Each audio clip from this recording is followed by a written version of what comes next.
Buenas noches, amigas y amigos, bienvenidos y bienvenidas a Tercer Debate, una iniciativa de los medios legislativos. En el tema de hoy vamos a analizar el plan económico anunciado por el presidente de la República el 2 de abril. Bienvenidos y bienvenidas, esto es Tercer Debate.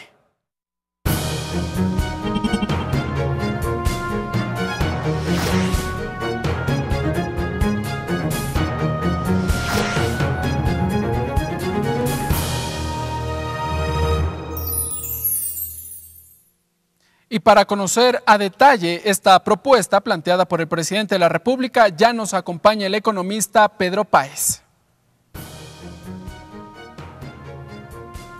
Pedro Páez, economista, ex superintendente de control del poder de mercado, ex ministro coordinador de la política económica, ex presidente de la Comisión Técnica para el Diseño de la Nueva Arquitectura Financiera Regional, docente. El gobierno nacional espera recibir por ingresos cerca de 1.600 millones de dólares con el plan económico anunciado la noche del 2 de abril. Entre las medidas se incluye la reestructuración de deudas, así como colocar techos arancelarios a 375 subpartidas. Más detalles en el siguiente reportaje. María Elsa Viteri, ministra de Economía y Finanzas, explicó que el plan económico propuesto por el Ejecutivo busca reducir la brecha fiscal, pasando del 5,64% en el 2018 al 2,47% en el 2021. No hemos visto la necesidad, y para nada es nuestro afán, de incrementar más impuestos. Para ello, el Ejecutivo plantea 8 instrumentos que le permitirían cumplir con las recaudaciones iniciales, que bordearían los 1.663 millones de dólares, lo que a su vez permitiría financiar 903 millones de dólares en gastos corrientes. El primer instrumento es el control y eficiencia en recaudación. En esta toma estimamos que podemos para el año 2018 obtener 180 millones. Así como una reestructuración de intereses para la pequeña y mediana empresa. El plazo será de hasta 2 años, dijo Viteri. La remisión de intereses iba a ser del 100%. Además de un incremento temporal de techos arancelarios a 375 partidas, según lo permitido por la Organización Mundial de Comercio. No se afecten materias primas. Segundo, no se afecten bienes de capital. Y tercero, que no exista discriminación en origen de los productos. Por otro lado, el plan de medidas económicas recoge las propuestas del Consejo Sectorial de Infraestructura y Perfeccionamiento de las Empresas Públicas. Entre los instrumentos se incluye la liquidación de empresas como la empresa pública cementera, Enfarma y Fabrec. Nosotros tenemos que rescatar a aquellas empresas que tienen futuro. Sin entrar en detalles, María Elsa Viteri explicó que se prepara una estrategia para el manejo de la deuda pública. Nuestra mayor deuda en este tramo es con China. Es que si queremos hacer algo para el país, yo tengo que sentarme con la China para negociar, pues. Para la próxima semana, se prevé que la ministra María Elsa Viteri explique en qué consistirá la renegociación de la deuda. Ricardo Bravo, TVL Noticias.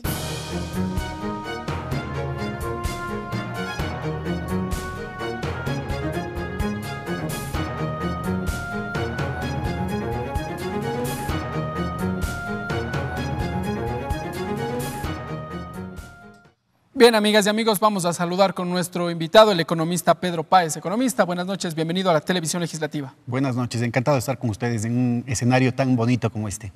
Gracias, sin duda, el Pleno de la Asamblea Nacional. Economista, bueno, se conocen ya varios ejes, los 4 que ha propuesto el Ejecutivo, con las 14 medidas que incluye este plan económico. Pero antes de entrar a detalle, ¿cuál es la expectativa? ¿Cómo mira usted este primer anuncio efectuado por el presidente de la República? Bueno, yo creo que lastimosamente se ha contaminado mucho el debate económico en los últimos años, marcado por una polarización política con claros signos electorales en general, ¿no? Y esto ha hecho que las expectativas en torno a este paquete de medidas sean particularmente tensas. A nivel de la población, esto ha estado acompañado de una serie de dificultades económicas que se vienen acarreando por las dificultades del sector externo de la economía. Había expectativa por parte de la ciudadanía por conocer qué contenía este documento. Sí, pero además yo creo que ha habido una manipulación de la opinión pública en el sentido de esperar, ¿no es cierto?, el parto de los montes, ¿no? Una cuestión así muy grave. y que en realidad está enmarcado en una condición tremendista respecto a la situación del país, que yo creo que está lejos de ser cierta. No tiene el denominado paquetazo, como se hablaba. No hay un paquetazo en primer lugar, entre otras cosas, porque yo creo que la actitud del pueblo ecuatoriano es de claro rechazo a regresar a esos 25 años de neoliberalismo en el que teníamos la típica: las medidas son duras pero necesarias. Son duras para la población, pero necesarias para los ricos del país y para los bancos internacionales que lucraron de la situación de desesperación, de angustia, de bloqueo de las capacidades productivas de nuestro pueblo, ¿no? La focalización de impuestos, por ejemplo, se hablaba en su momento también un posible incremento del impuesto al valor agregado. ¿Finalmente esto no contiene el documento? Entiendo que no. Puede ser que entre la racionalización de los beneficios económicos se terminen eliminando algunas exoneraciones, y eso hay que ser muy cuidadosos, ¿no? Yo creo que fue un error el haber bajado del 14 al 12% del IVA, como lo denunciamos en su momento. Fue un 2% que no benefició a los ecuatorianos. Estamos hablando de miles de millones de dólares que el gobierno nacional sacrificó, que ya no tuvo para escuelas, colegios, hospitales, y que terminó en el bolsillo de las grandes empresas. Aunque en su momento se dijo que el incremento del 2% del IVA se debía a un tema de solidaridad por lo ocurrido en el terremoto del 16 de abril. Pero yo creo que hubiese sido legítimo en ese momento apelar a la ciudadanía en el sentido de que era un gobierno recién entrado y que había una serie de dificultades, sobre todo el sector externo, de contracción de la economía, que iban más allá inclusive de las capacidades internas del país de resolverlo, y que en ese sentido era preferible que ese 2% vaya con destinos específicos a escuelas, a colegios, a hospitales, y que no termine en el bolsillo de las grandes empresas, como en los hechos sucedió. 2% del Producto Interno Bruto que debió haber reducido los precios de los productos de primera necesidad, que debió haber reducido los costos en general en el país, y que nunca lo vimos.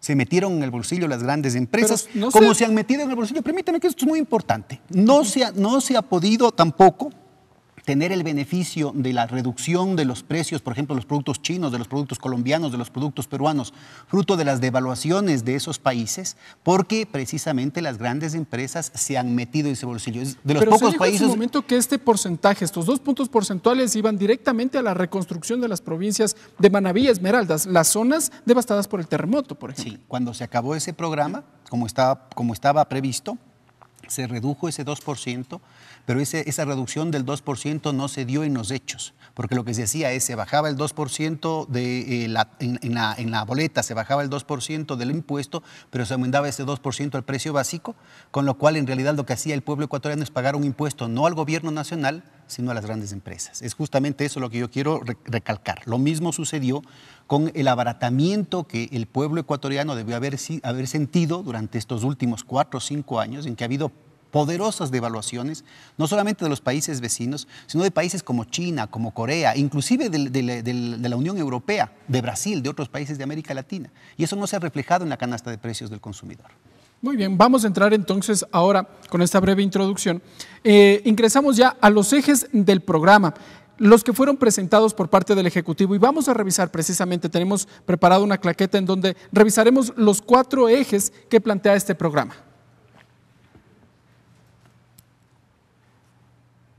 A ver, los ejes del programa son estabilidad y equilibrio fiscal, reestructuración y optimización del Estado, equilibrio del sector externo y sostenibilidad de la dolarización, y también la reactivación productiva. Para ello, el Ejecutivo propone 14 medidas y acciones, entre ellos la recaudación de más ingresos mediante un sistema tributario eficiente y simplificado.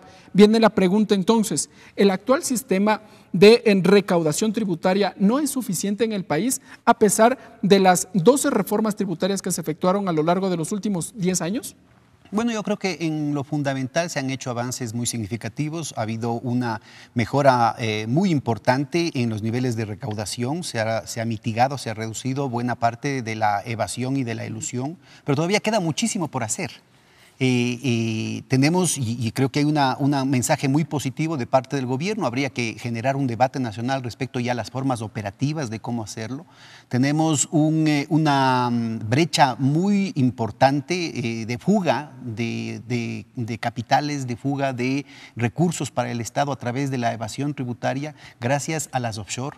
Y ahora en combinación con el shadow banking, en combinación con las criptomonedas, en combinación con los derivados financieros, se pueden hacer malabares que burlan la soberanía de los estados, sobre todo de países pequeños como el Ecuador, y que además pueden ser un instrumento muy poderoso para el narcolavado, para el crimen organizado, para una cantidad de negocios sucios, ¿no es cierto?, que lastimosamente están en el mismo carril, en el mismo andarivel que estos mecanismos fraudulentos de reducir ingresos para el Estado. Entre las medidas económicas que también plantea el Ejecutivo se encuentra, por ejemplo, la de fomentar las exportaciones, pero el plan también incluye, por ejemplo, en su momento, la disminución progresiva del impuesto a la salida de divisas. ¿Es factible aquello? ¿Se puede dar?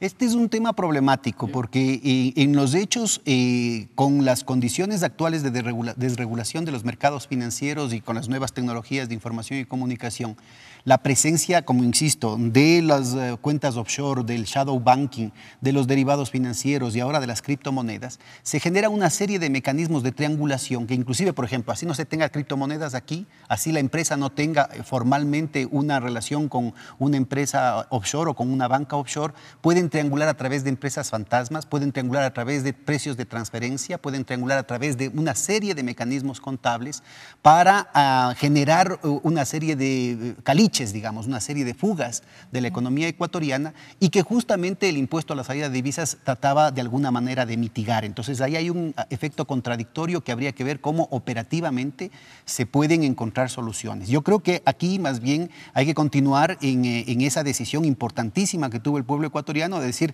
no a los funcionarios públicos elegidos o designados que tengan bienes en paraísos fiscales. Exacto. Entonces hay que continuar en esa línea. Y hay una cantidad de elementos técnicos, hay redes internacionales como la Red de Justicia Tributaria, hay una cantidad de expertos que han encontrado y han recopilado medidas efectivas en otras partes del mundo que podrían complementarse con esto, que podrían complementarse, por ejemplo, con medidas que ya están en la legislación ecuatoriana, como es el coeficiente de liquidez doméstica para los bancos, que podrían incluirse en una serie de regulaciones prudenciales, tanto de la Superintendencia de Bancos como de la Superintendencia de Compañías, que precisamente garanticen que estos recursos se queden acá en la medida en el que el impuesto a la salida de divisas empezaría a perder perfil. Yo creo que igual de contradictorio en una pregunta tan importante como lo que usted me hace es la relación entre la eliminación del impuesto anticipado a la renta para las empresas. La fórmula de cálculo es lo que plantea el Ejecutivo, sí. La eliminación de la fórmula de cálculo. Porque también en términos técnicos esto daba una serie de instrumentos a la autoridad fiscal para controlar la evasión tributaria. Ya vamos a entrar un poco a detallar en qué consiste esta fórmula de cálculo para el pago del anticipo del impuesto a lo que después derivó al impuesto a la renta, valga la redundancia. Pero el sector exportador es quien precisamente ha levantado las voces de alerta, sobre todo en esta medida, cuando de alguna u otra manera lo que se dice es, bueno, se va a afectar a los importadores, a quienes buscarán ingresar estos productos, valga la redundancia, al Ecuador, y quien finalmente va a tener que asumir las consecuencias será el pueblo ecuatoriano. No, yo creo que ese argumento no tiene mayores fundamentos ni un seguimiento lógico. El punto fundamental acá es que los grandes exportadores aquí en el Ecuador y en otras partes del mundo están utilizando, insisto, mecanismos offshore, mecanismos financieros como los que había descrito hace un momento, por ejemplo, para vender a un precio menor al exterior desde aquí formalmente, con lo cual pagan menos impuestos, pero con lo cual tampoco están trayendo todos los dólares al interior del país, lo cual está generando un estrangulamiento de la liquidez. Entonces necesitamos... Están sacando más el dinero que lo que lo retorna al Ecuador. A través de precios de referencia, a través de precios de transferencia, a través de precios que están por debajo del verdadero valor en los mercados internacionales para nuestros principales productos.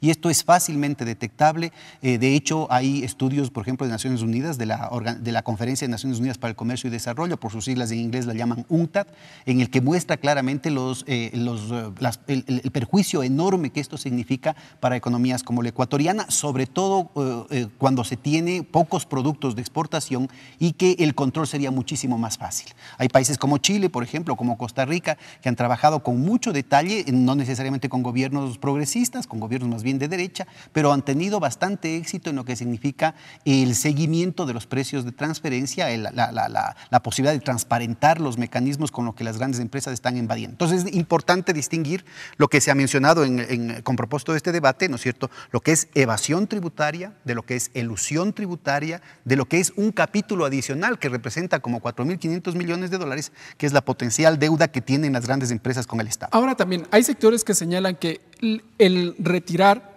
progresivamente, o más bien el colocar los techos, ya pasamos a otro eje, colocar techos a 375 subpartidas de acuerdo a la Organización Mundial de Comercio, significaría volver al tema de las salvaguardias, que en el 2014-2015 el gobierno de ese entonces, Rafael Correa, ya lo aplicó a varios productos. ¿Se está regresando a esa misma política, a esa misma lógica? Es de las pocas medidas que tenemos en términos de lo poco que nos queda de espacio de política, de soberanía en el manejo del sector externo de la economía. Recuerde que con la dolarización estamos perdiendo un instrumento fundamental que es el tipo de cambio. Colombia y Perú, Colombia tiene una devaluación acumulada de cerca del 90% en los últimos 4 años. ¿Cómo hace el Ecuador para defenderse de eso con la rigidez del dólar? Perú tiene una devaluación acumulada que sobrepasa el 70%. Y vale la pregunta sobre este tema, ¿el dólar se ha avaluado nuevamente? Sí, bueno, esas son fluctuaciones que resultan muy contradictorias, dado que normalmente se toma como referencia la evolución de los precios en los Estados Unidos, cuando en realidad tenemos acá canastas, tanto canastas exportables como canastas importables diferentes, ¿no? ¿Los precios se mantienen estables en los últimos tiempos? Pero en general lo que es importante es ubicar que tenemos una estructura de precios aquí al interno del país que se va volviendo imposible, básicamente por el hecho de que las grandes empresas tienen un poder de mercado, tienen un poder oligopólico, un poder oligopsónico, tienen un poder monopólico en algunos casos, que les permite ganar vía precios, tener estrategias de ganancia vía precios, antes que aumentando las ventas, lo cual perjudica toda la cadena de proveedores, toda la cadena de relación proveedor-cliente, los multiplicadores keynesianos, generando una estructura de costos absolutamente imposible en el largo plazo, inviable en el largo plazo. Y usted puede, nuestros amigos televidentes pueden meterse, por ejemplo, al internet y googlear qué es lo que pasa, por ejemplo, con el precio que usted está pagando por su paquete de telefonía celular o de internet y comparar con lo que se está pagando en Colombia y en Perú. Y estamos hablando de países que tienen exactamente las mismas empresas. Entonces, usted va a darse cuenta de que la diferencia en precios acá es escandalosa. Efecto de la devaluación de las monedas de estos dos países. Efecto de una cuestión acarreada que, insisto, tiene como eje fundamental el poder de mercado. Ahora, mire, hay que tener mucho cuidado, porque en veces anteriores, por una razón política, por una manipulación espuria de los mercados, las grandes empresas intentaron en el país, con el pretexto de las sobretasas arancelarias, subir los precios y generar desabastecimiento en el país. Yo le pongo como ejemplo, y también les invito a la ciudadanía, les invito a que googleen a los medios de comunicación, sobre todo la televisión, la radio, ¿no? algunos periódicos, que decían, como a mí me subieron en el 30 y en el 40%, aunque las tarifas no tenían nada que ver, claro.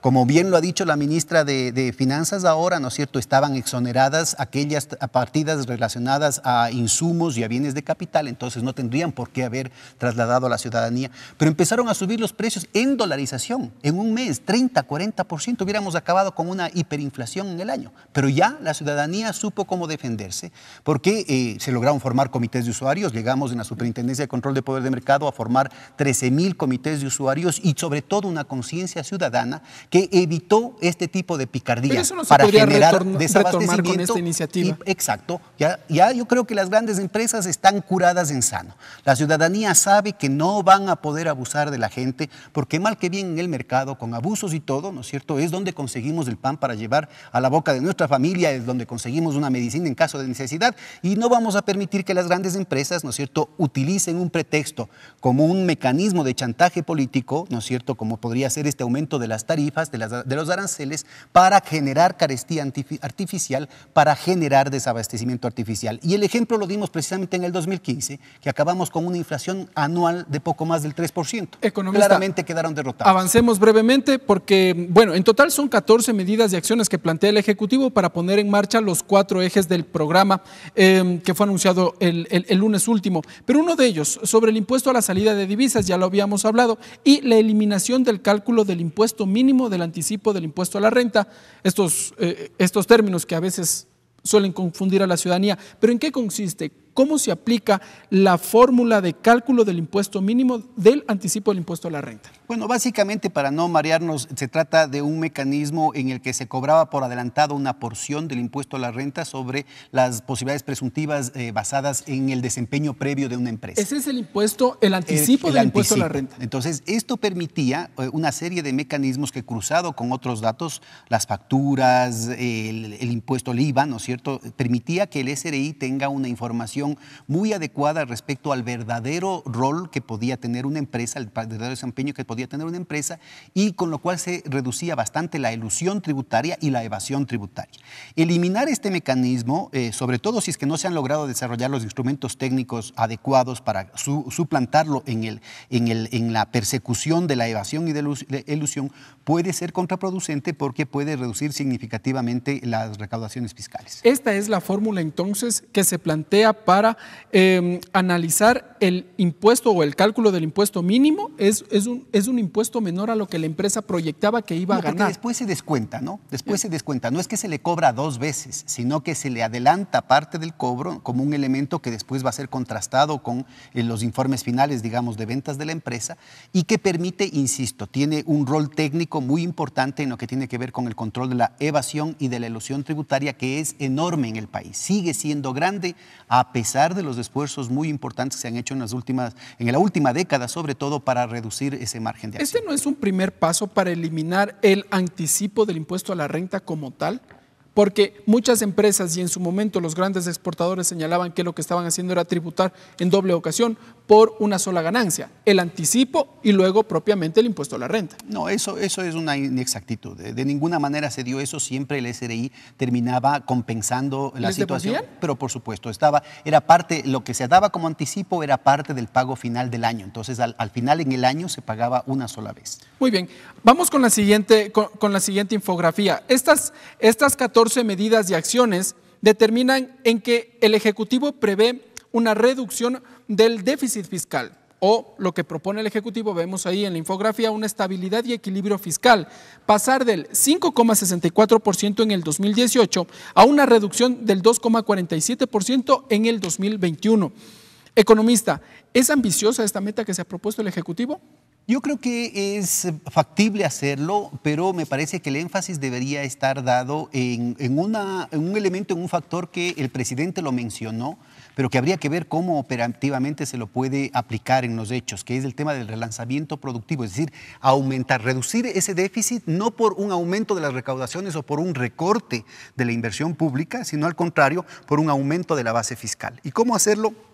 A partir precisamente de una reactivación en el que son muy importantes medidas creativas, dado que la restricción estructural que genera la dolarización deja muy poco espacio para las medidas tradicionales de política. ¿Medidas creativas como cuáles? Yo le menciono, por ejemplo, dadas las dificultades que tiene el sector público, se pueden generar y se pueden multiplicar experiencias como las que ya tuvimos con el Manual de Buenas Prácticas Comerciales para las compras de los supermercados, que permitieron colocar $1.400 millones de productos de la economía popular y solidaria en las perchas de los supermercados sin $1 de subsidio estatal. Entonces, mire, eran $1.400 millones que hubieran podido irse a importaciones, es decir, dificultando todavía más la situación de balanza de pagos del país, pero además dificultando el problema de la liquidez, porque antes, cuando teníamos moneda nacional, se iban los dólares y se quedaban los sucres para la circulación interna. Ahora se van los dólares y desaparecen físicamente de la circulación dentro del país. Aunque Ecuador después tenía que comprarlos a los Estados Unidos además, por un valor superior. Por un valor superior a cada dólar. O sea, cada dólar que el Ecuador compra cuesta más que $1. Es parte de la barbaridad que significa la dolarización y que lastimosamente genera una serie de tabúes que impiden que haya una discusión serena de estos temas técnicos que deberían plantear, ¿no es cierto?, una visión de largo plazo. Esa es la primera medida creativa que usted ha señalado. Pero permítame una cuestión que es muy importante, insistir en el tema de la liquidez, porque usted coincidirá conmigo y la ciudadanía asentirá el hecho de que los billetes desaparecen más rápido en unos bolsillos que en otros, pues, ¿no? En unas ciudades que en otras, en unos barrios que en otros. Y son los sectores más vulnerables del país los que han sido estrangulados por estas dificultades del sector externo, ¿no es cierto?, que han ido reduciendo la liquidez. Entonces, no solamente que medidas como la que estoy planteando, que genera un desarrollo del tejido productivo desde el territorio, desde la comunidad, irrigando desde las provincias los procesos productivos, generando multiplicadores de empleo, de relaciones proveedor-cliente en el territorio, están además planteando una irrigación de liquidez que ha sido unas dificultades más importantes de los últimos años y que lastimosamente los economistas, los gurús de la economía, las propias facultades de economía han discutido muy poco aquí en el país. Pero no solo eso, sino que en su momento el Ejecutivo, el presidente de la República, Lenín Moreno, también ha planteado este escenario y son los laudos arbitrales por los cuales Ecuador tiene que pagar ingentes cantidades de dinero cuando, por ejemplo, ha recibido laudos, sentencias que de alguna u otra forma le obligan a cancelar. Si no estoy mal, hasta mediados de este año Ecuador también tiene que ya cancelar lo correspondiente por una empresa, no se me viene el nombre, pero por una empresa que precisamente tuvo un fallo favorable en contra de Ecuador. Sí, lo que usted menciona es muy acertado. Entonces, a las dificultades normales que se tienen, hay una agenda específica de agredir al país, de escarmentarle al país por haber tenido estos 10 años de redistribución, estos 10 años de crecimiento, estos años de cambiar de modelo económico. Basado. ¿No creo que faltó previsión, tal vez, prever estos elementos que en algún momento podrían perjudicarle al Ecuador? Claro, fue durante los una 10 falta años? de previsión brutal, yo diría hasta de una irresponsabilidad criminal de parte de quienes firmaron en primera instancia los tratados bilaterales de inversión y la sumisión del país a este tipo de tribunales internacionales que son absolutamente sesgados. Estamos hablando de árbitros que son las puertas revolventes, un grupo minúsculo de árbitros que normalmente fallan siempre a favor de las grandes empresas, sin tomar en cuenta la legislación de los países, sin tomar en cuenta ni siquiera los contratos de los países. Estamos hablando de árbitros que ni siquiera tienen ninguna responsabilidad de argumentar jurídicamente sus fallos. Estamos hablando de fallos que no tienen después ninguna consecuencia, como es, por ejemplo, en términos de la jurisprudencia. Es decir, que un mismo caso puede ser en un arbitraje decidido en un sentido y en otro caso decidido en el sentido totalmente contrario, sin que haya ningún tipo de consecuencias jurídicas respecto a ese tipo de contratos. Regresando al plan, brevemente. Entonces necesitamos el tema de la liquidez. Es un tema muy importante porque sí se lo mencionó. Le planteo otro antes de irnos a la pausa. Por ejemplo, el Ejecutivo también propone la estabilidad y el equilibrio fiscal, ingresos por eficiencia en el sector público. Uno de ellos, el plan de perfeccionamiento empresarial y las empresas públicas. Dentro de ello también se habla esta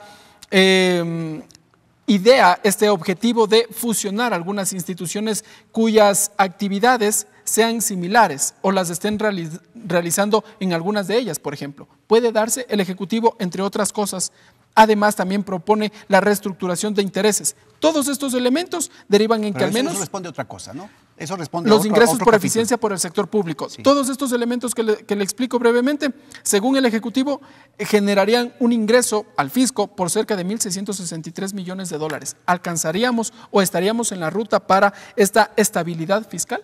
Yo creo que es factible hacerlo, le insisto, me parece que hay que todavía generar un debate nacional respecto a los mecanismos operativos de hacerlo.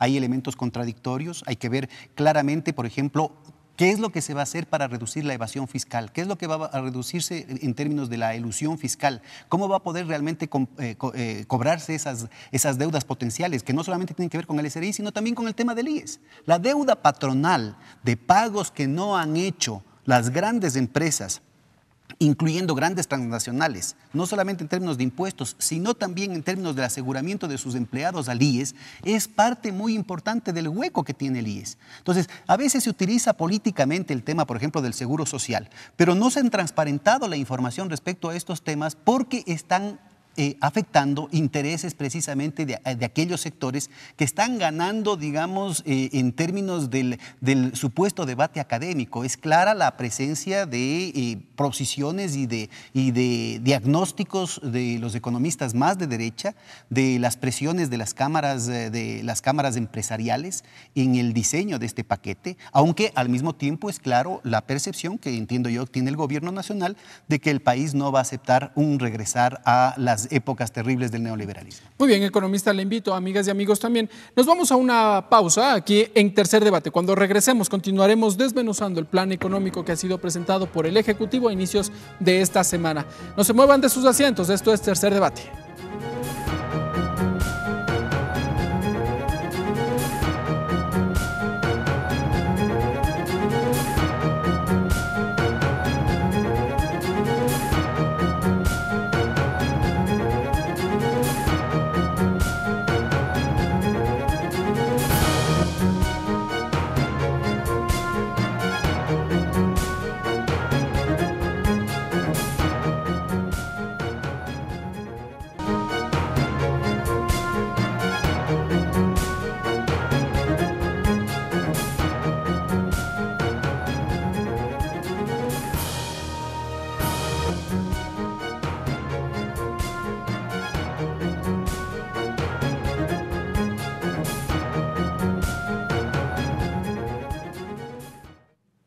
Gracias, amigas y amigos, por continuar con nosotros en Tercer Debate, que se transmite también a través de la radio por la señal de la radio de la Asamblea Nacional y también a través de, obviamente, el canal de la Legislatura, Canal 42, aquí en la ciudad de Quito, también en internet, en tvl.asambleanacional.gov.es. Gracias por continuar con nosotros. Conversamos con el economista Pedro Páez. Economista, le invito a revisar esta última infografía, también presentada dentro del Plan Económico, y habla sobre los ingresos del Consejo Sectorial de Infraestructura. Lo comentamos antes de cerrar el primer bloque. El Consejo Sectorial de Infraestructura y Plan de Perfeccionamiento Empresarial planteó algunas observaciones, y estas medidas lo que buscan es financiar 267 millones de dólares. Estos se van a otorgar o se van a financiar más bien en gastos corrientes adicionales al presupuesto inicial. Desmenuzando esta propuesta se encuentra, por ejemplo, la liquidación de empresas públicas, entre ellas la cementera, Enfarma y Fabrec. Esta iniciativa bordearía o daría al fisco 8,6 millones de dólares. Pero ¿cuáles son otras de las alternativas, las iniciativas que además se podrían empezar a implementar adicional a este plan? Yo creo que se puede encontrar opciones muy creativas que no afecten al bolsillo de la mayoría de los ecuatorianos, como lo que se hizo, por ejemplo, en el 2006 con la Ley 42, que permitió recaudar de unas 7, 8 grandes empresas petroleras que se estaban llevando esos recursos fuera del país. Se logró una recaudación adicional del equivalente a 2 veces todo el impuesto a la renta. Entonces, en comparación a estas cifras que son importantes y que hay que hacerlas, ¿no es cierto? No tiene comparación, no tiene punto de comparación. Estamos hablando de 9.5% del Producto Interno Bruto que se logró recaudar con la Ley 42, con una revisión de los contratos petroleros, ¿no? Es decir, había una falla contractual, un vacío contractual. Muchas de las empresas no habían cumplido con la ley y se pueden encontrar, ¿no es cierto?, mecanismos que permitan renegociar los contratos petroleros de manera de garantizar que esta mejora relativa que ha tenido los precios del petróleo verdaderamente beneficien a los ecuatorianos. Cuando hablamos de renegociar, la ministra de Economía y Finanzas, Mariel Sabiter, y eso lo conversábamos durante el corte, el día de ayer había señalado que entrará a una renegociación de la deuda con uno de los mayores acreedores que tiene el Estado ecuatoriano, y es con China. ¿Hasta dónde Ecuador puede entrar a renegociar toda la deuda? Alrededor de 7,8 millones de dólares, si la memoria no me falla, o tal vez por la ejecución de obras hidroeléctricas, carreteras. ¿Cómo debería entrar a hacer esta renegociación de la deuda? Sí, yo creo que el mercado internacional es muy dinámico y es una barbaridad que América Latina no se haya logrado beneficiar de estas tasas de interés bajísimas, inclusive son negativas en términos nominales en algunas partes en Europa y en Estados Unidos, que permitirían que si los mercados financieros fuesen realmente transparentes, si es que no hubiera una compartimentalización y una utilización rentista del manejo financiero, que países como el Ecuador puedan realmente refinanciar estos recursos. Yo creo que es una lástima que América Latina haya perdido la oportunidad de organizar y tener ya en vigencia una nueva arquitectura financiera regional con el Banco del Sur, el Fondo del Sur y una extensión de los mecanismos como el Sucre que permitían una integración productiva mayor, que precisamente daría una serie de opciones para este tipo de replanteamientos con más oxígeno y nuevas posibilidades de generación de soberanía no solamente nacional, sino regional y continental. En temas como este. Yo creo que es absolutamente factible hacerlo. Yo creo que además hay un importante margen de acción en lo que tiene que ver con los impuestos, sobre todo de las capas de mayores ingresos del país.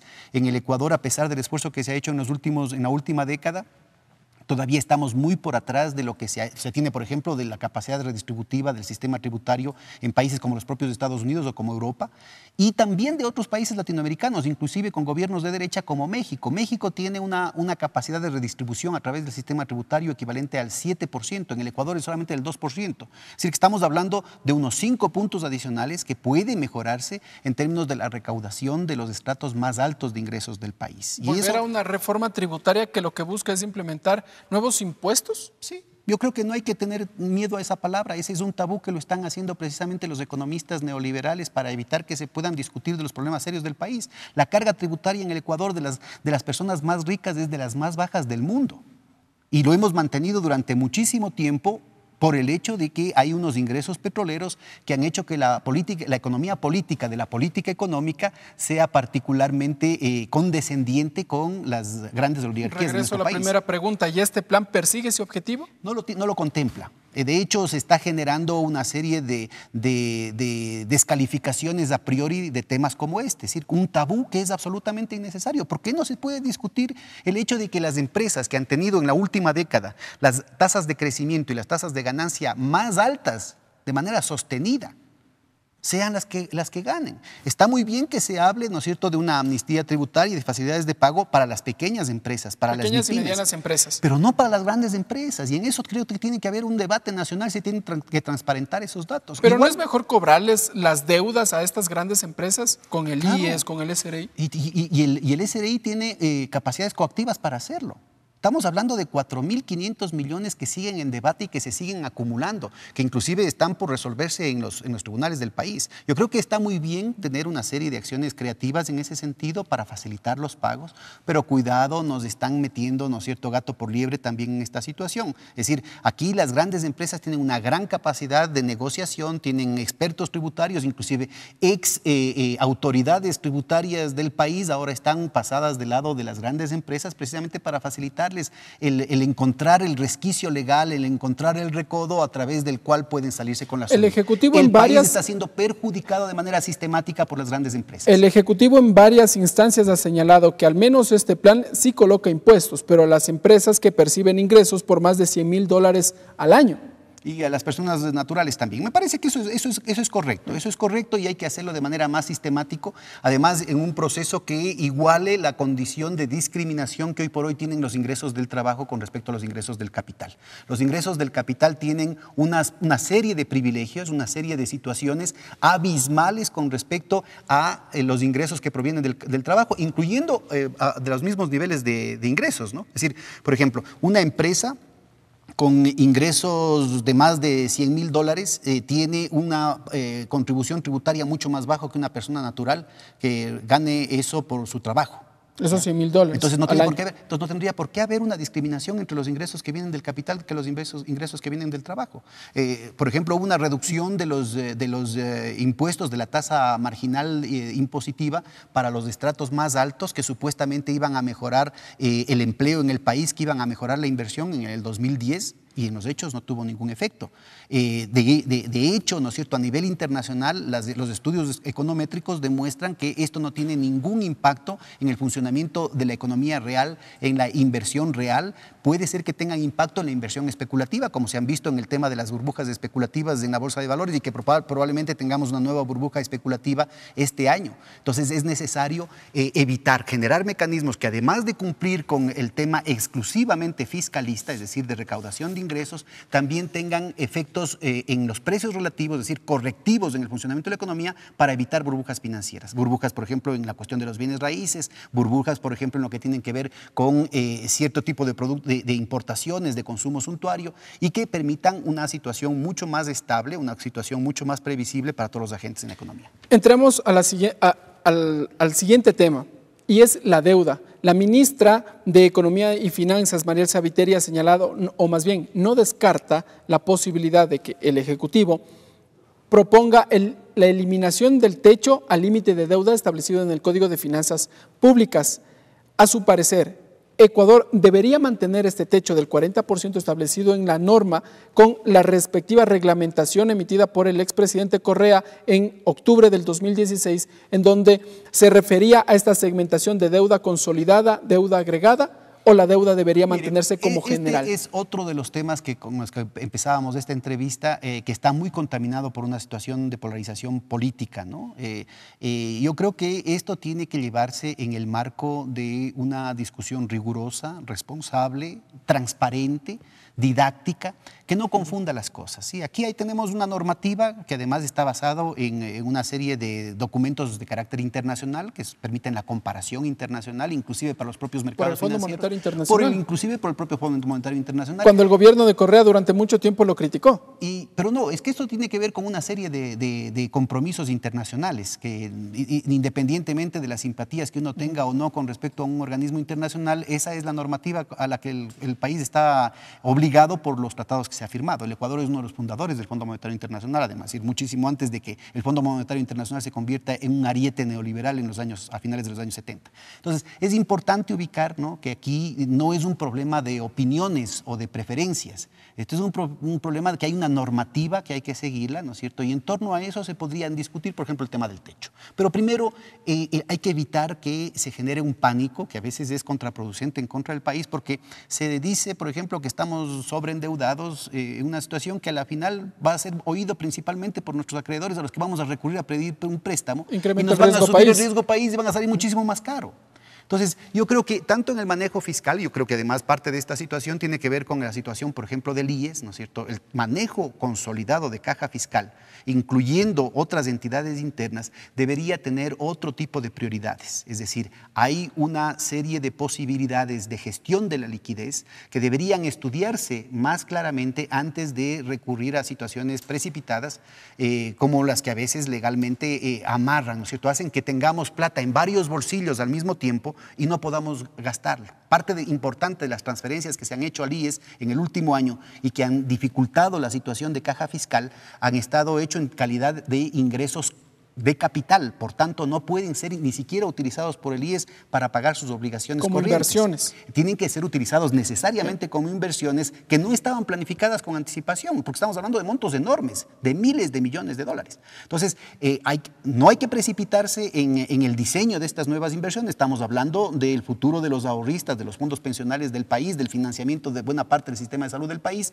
y al mismo tiempo necesitamos garantizar que en la coyuntura económica los flujos de caja sean suficientemente ágiles y oportunos para evitar que se entorpezcan los pagos fiscales y el funcionamiento de la economía, con el tema de la liquidez, que es un tema pendiente en el país. Es que la discusión surge porque evidentemente si Ecuador sobrepasa o habría sobrepasado este límite de endeudamiento, pues ¿cuáles son las repercusiones? Uno nos ha dicho el tema de que Ecuador ya no podría acceder a nuevos créditos. El riesgo país también se mantiene Hay varios conceptos de deuda, hay varios conceptos institucionales involucrando a las distintas entidades del sector público, por ejemplo, cuál es el rol del IES, cuál es el rol de las empresas públicas.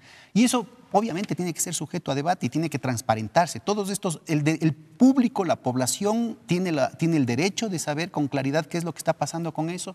La academia tiene la obligación de hacer análisis respecto a la sostenibilidad de estos distintos conceptos de deuda, pero en el plano específicamente legal no pueden jugarse con esos conceptos, ¿sí? Es decir, hay una normativa y hay que trabajar con esa normativa, con las series de estadísticas de eso, y hay que separar ese debate de lo que son las consecuencias técnicas, jurídicas que esto involucraría, ¿no es cierto? Entonces, yo creo que aquí, insisto, se necesita un rol más importante de la academia trabajando estos temas, evitando la contaminación de la coyuntura política inmediatista y que nos permita entender en el largo plazo. Es que si es que es saludable tener el 40%, menos del 40% de deuda, sin duda, pero esos son estándares que están muy por debajo, por ejemplo, de lo que hacen, por ejemplo, la Unión Europea. En los estándares del Tratado de Maastricht y luego del Tratado de Lisboa, que son extremadamente conservadores, extremadamente austeros, se hablan de techos de deuda del 60%.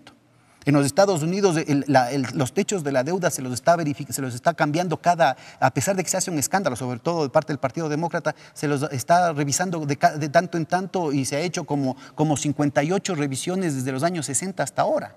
Es decir, se están generando tabúes para establecer una situación de callejón sin salida y de angustia en la población que no es real. La situación del país es delicada y sobre todo en el largo plazo, el problema de la sostenibilidad del aparato productivo tiene que discutirse con mucha seriedad aquí en el país. Esto no es un problema ni del gobierno, ni de la oposición, ni de la izquierda, ni de la derecha. ¿Qué vamos a hacer con el aparato productivo que tiene cuellos de botella tan importantes, con una estructura de costos tan alta? ¿Qué vamos a hacer con las restricciones que plantea la dolarización? Y ahí necesitamos de nuevo las alternativas creativas. Hagamos, por ejemplo, un manejo adecuado de los mecanismos de pago que tenemos en el país con el tema del dinero electrónico. Se politizó también ese asunto.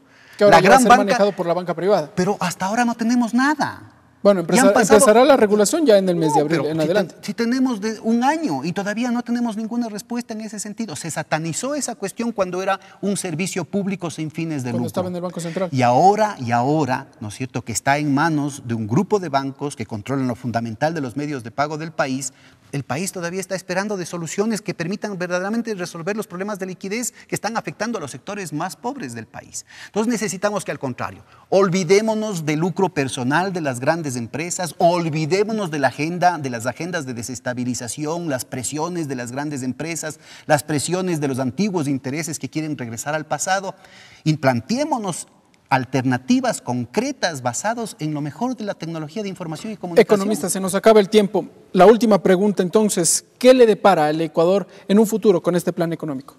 Yo creo que hay cosas positivas, hay todavía mucho que ver en términos de cómo hacer realidad las buenas intenciones que ha manifestado el presidente en términos de la cuestión operativa. Hay que trabajar, insisto, en opciones. Nadie tiene el monopolio de la verdad ni de la iniciativa, pero hay una cantidad de opciones creativas que se pueden hacer. Por ejemplo, hay una buena parte de operadores, una buena parte de emprendedores, tanto pequeños como grandes, más de 800 millones de dólares que se logró colocar, por ejemplo, de pequeños productores en las compras públicas por primera vez, que podría ser un elemento muy importante para la reactivación de la economía sin un gasto adicional del Estado, que lastimosamente fueron frustrados porque el Estado les está debiendo.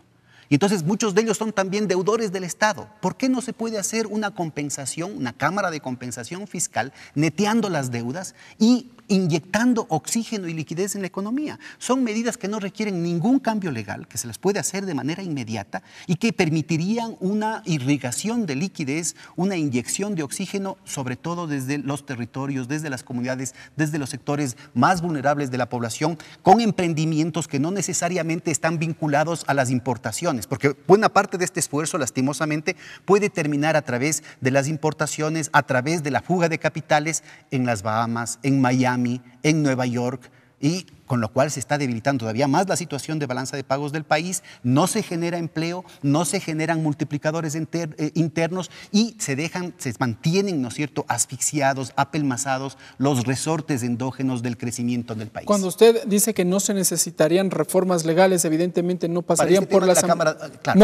Asamblea Nacional. No hace falta. Y con ello, como consecuencia, el Ejecutivo tampoco tendría que buscar los votos, porque finalmente un proyecto de ley se aprueba con eso, con votos. Yo le insisto, 1.400 millones de dólares de productos de la economía popular y solidaria colocados en las perchas de los supermercados sin $1 de gasto estatal. 800 millones de dólares de productos de la economía popular y solidaria colocados en las compras públicas por primera vez en la historia sin $1 de gasto adicional de parte del Estado. Posibilidades de cámaras de compensación fiscal que permitan, ¿no es cierto?, cruzar las deudas entre los proveedores, entre lo que se le debe al Estado y lo que el Estado debe a la ciudadanía. A los proveedores. Claro, que permitiría que se inyecte una cantidad de liquidez importante y que se reactive sin necesidad de estímulos fiscales, sin necesidad de costo fiscal, sin necesidad de subsidios, sin necesidad de que esto aumente carga sobre la balanza de pagos, porque estamos hablando de la parte de la economía popular y solidaria, que genera un tejido social, un tejido productivo con importantes enraizamientos en la propia producción nacional y no en las importaciones, como es normalmente la tendencia. Hay una propensión marginal a consumir importado, a tener insumos importados muy alta en las grandes empresas. Entonces, se generan una serie de mecanismos internos que permiten, ¿no es cierto?, tanto con el esfuerzo del Estado como con el esfuerzo del sector privado y sobre todo de aquellos sectores postergados, que son los de la economía popular, que se reactive la economía, que se redistribuya el ingreso, que aumente la base fiscal, que aumenten los ingresos del Estado y una serie de elementos de círculos virtuosos que permitirían, ¿no es cierto?, que este proceso sea sostenible. En 30 segundos, focalización de los subsidios. También yo creo que hay que revisar algunos de los subsidios y hay que hacer un proceso gradual. Yo creo que hay que ver caso por caso, sin afectar a los sectores populares, sin afectar el proceso productivo. Pero le insisto, estas en realidad son pesetas cuando uno se pone a ver lo que se puede resolver, los ingresos que pueden entrar al Estado por efectos de reducir la deuda que tiene las grandes empresas, tanto con el IES como con el sector público, la evasión fiscal, la elusión fiscal y una serie de mecanismos de evasión prudencial y regulatoria que están perjudicando a la economía nacional. Economista Pedro Páez, muchas gracias por estar con nosotros también aquí en Tercer Debate. Gracias, amigas y amigos, ustedes en sus hogares, en donde nos escuchen, sacan sus conclusiones. Esto ha sido Tercer Debate, hasta una próxima edición. Buenas noches.